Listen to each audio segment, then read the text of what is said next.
مسجد کے دروازے پر کیا خوبصورت جملے لکھے ہوئے تھے۔ اللہ تعالیٰ کے پاس آپ کو دینے کے لیے سب کچھ ہے، لیکن کیا آپ کے پاس مانگنے کے لیے کچھ وقت ہے؟ مصروف زندگی نماز کو مشکل بنا دیتی ہے، لیکن نماز مصروف زندگی کو بھی آسان بنا دیتی ہے۔ جب تم نماز نہیں پڑھ سکو تو یہ مت سوچو کہ وقت نہیں ملا، بلکہ یہ سوچو کہ تم سے ایسی کون سی خطا ہوئی کہ اللہ نے تمہیں اپنے سامنے کھڑا کرنا بھی پسند نہیں کیا۔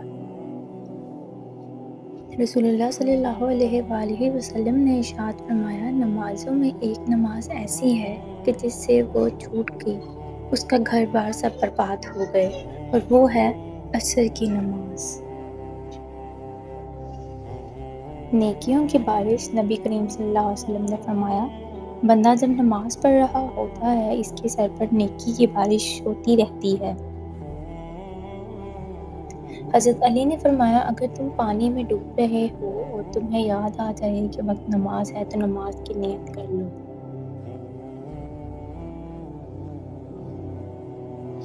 حضرت علی سے کسی شخص نے پوچھا، میں بہت کوشش کرتا ہوں کہ صبح نماز پڑھوں مگر اٹھا نہیں جاتا۔ حضرت علی رضی اللہ عنہ نے فرمایا، یہ نیند کی وجہ نہیں بلکہ تم جو سارے دن میں گناہ کرتے ہو وہ تمہارے گردن میں توق، ہاتھوں میں ٹھکری اور پاؤں میں بیڑیاں باندھ کر تمہیں اٹھنے نہیں دیتے۔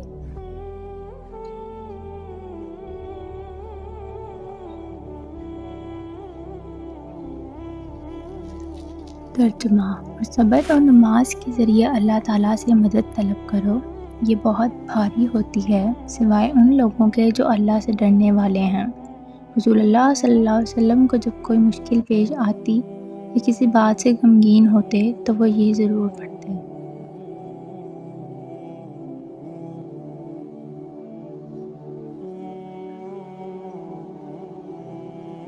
نماز تمام اعمال میں افضل ترین ہے۔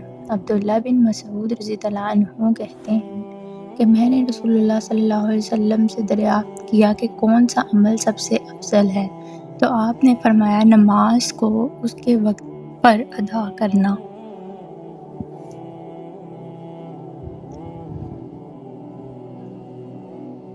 اپنے بہترین وقت کو نماز کے لیے وقف کر لو، کیونکہ تمہارے سب کام تمہاری نماز کے بعد قبول ہوں گے۔